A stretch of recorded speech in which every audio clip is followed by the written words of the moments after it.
Te, isang sakong bigas, te. Niyak si ate. Kasi first time po namin na natanggap kong ganun. Ito lang, te. Yo mga katroops, nandito tayo. Ayan, part 2. Binilikan natin yung batang nagulam ng asin at tubig. Tingnan yung bahay nila, oh, no? Ayan. Bali, dito sila no? Parang dito sila naglalaban, no? Tao po. Ito. Tao po. Ay, andyan si yung anak mo? Dito po.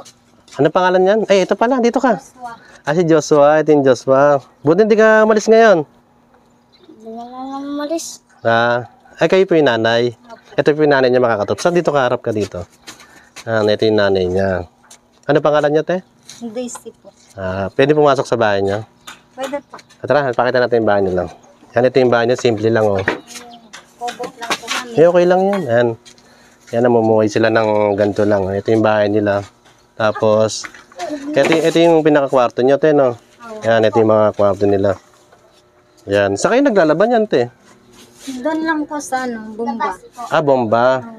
Tapos, sa kayo nagluluto niya, dito na rin? Dito kayo nagluluto. Kahoy. Pakita mo ba? Nagkakahoy. Doon ka muna, Neng. Dali. Mama muna ko usapin ko. Ayan. Asan si mister mo? Nagtrabaho po. Nasa trabaho. Ilang taon ka na, te? 29 po. 29. Ano ulit pangalan mo? Daisy po. Daisy Formental. Yung asawa nyo, nasa trabaho ngayon. Ate, tanong ko lang, te, no? Ito si, ano pala nito? Joshua? Joshua, dito, Joshua. May sabihin ako sa'yo. Dito ka. Ilan yung anak mo niyan? 3 po. Asan yung 3? Nandito, kasama mo lahat? Po. Ito yung nagulam ng asin at tubig. Te, alam niyo ba yung nagulam siya ng asin? Hindi po. Ba't ganun yung ulam niyang nakita ko siya, te? Hindi ko man po alam bakit siya umalis. Pero alam niyo na, Hindi man siya nagpaalam. pero alam niyo, te, na nangalakal siya. Hindi po, pag-uwi niya na po. Ako pa siya nangalakal. Tinanong ko po itong bunso. Oo. Sabi niya, ala po si kuya dyan ma, nagdala po ng kanin. Kumuha ng kanin dito. Tapos po. Tapos, umalis. Nagdala po siya ng sako.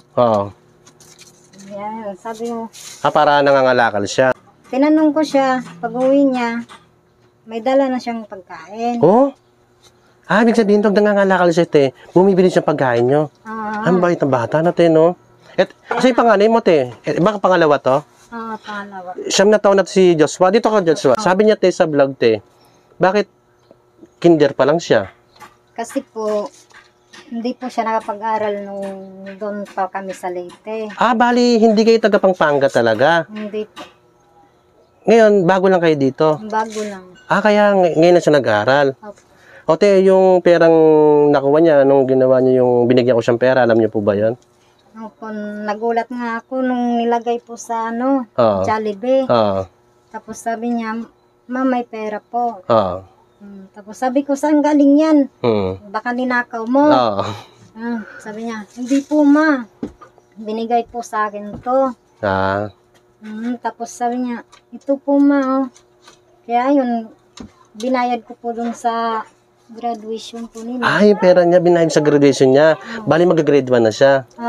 Ko alam, pag gumalis to, tinatanong ko kung saan pumunta. Tapos sabi niya, dun lang naman ako. Pero nabibigyan naman pera sa inyo. Ay, bait na bata. Bata pa lang, tumutulong na sa magulang. Ito naman, te, ito. Tara dito, Neng.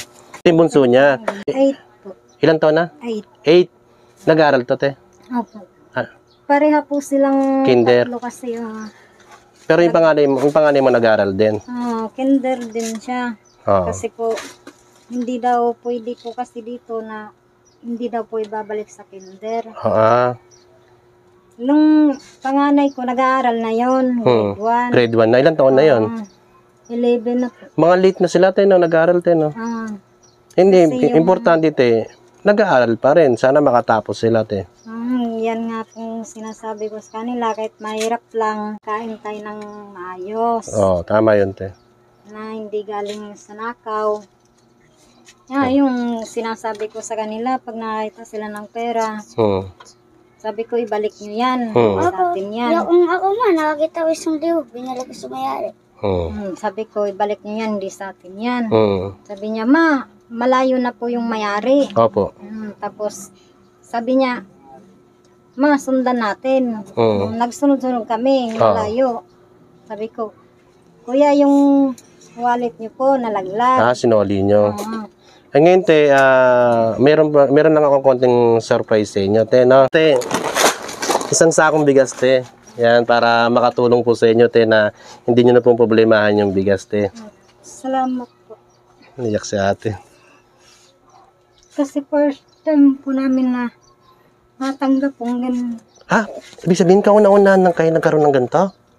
Ano yung binibili nyo?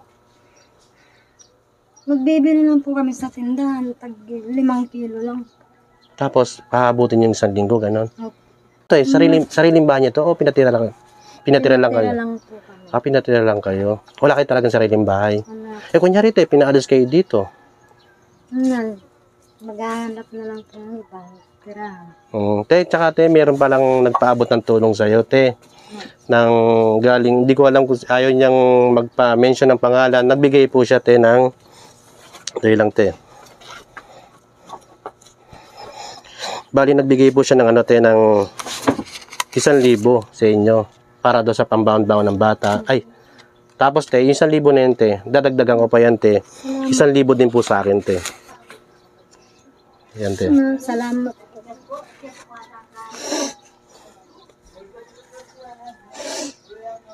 Okay lang yan, te, kasi ganyan talaga ang buhay, te, na kailangan lumaban tayo, te. Sinusubok lang tayo ng Panginoon kung hanggang saan tayo. Hindi ko naman po kasi alam kung nakasali pala siya sa ano niyo po. Mabait naman siya, te, kasi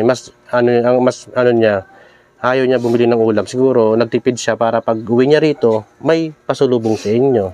Pero sabi niya po sa akin. Pero pinaka-importante po niyan, te, hindi siya gumagawa ng masama. Marangal po yung trabaho niya.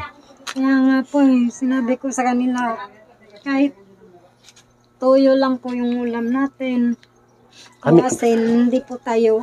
Pero te, naranasan niyo na, te, toyo ulam niyo. Naranasan niyo na? Toyo? Kaya nga po, bibili kami ng toyo dito. Ibig sabihin, hindi na bago-bago sa kanya ulam na asin, no? Kasi nag-uulam kayo ng toyo, eh. Ngayon, te. Nasanay na po kasi. Opo. Ngayon po, te, may gustong tumulong sa bata na pag-aaralin daw siya. Hindi na po, dito lang po siya sa amin.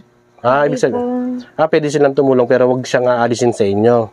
Yun daw po yung gustong tumulong na sa bata. Hindi po. Pwede naman po kayo. Na maghiwalay-hiwalay po kami. Hindi pwede. Ngayon, pwede naman tulungan sila kaso ayaw niyang alisin yung bata.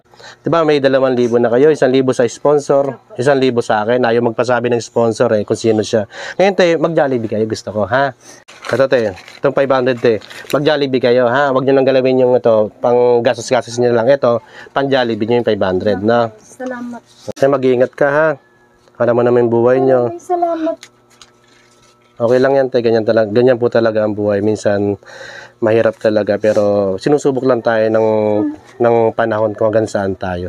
Bali, pinapatira na sila dito. Hindi nila sariling bahay. Ngayon, siyempre, pag napalis sila, hindi nila alam kung saan sila pupunta. Pero masipag naman yung asawa niya, nasa trabaho naman, nagkatrabaho naman. Kaya lang, sobrang hirap ng buhay ngayon. Yun lang, mga katrops. Maraming salamat, mga boss.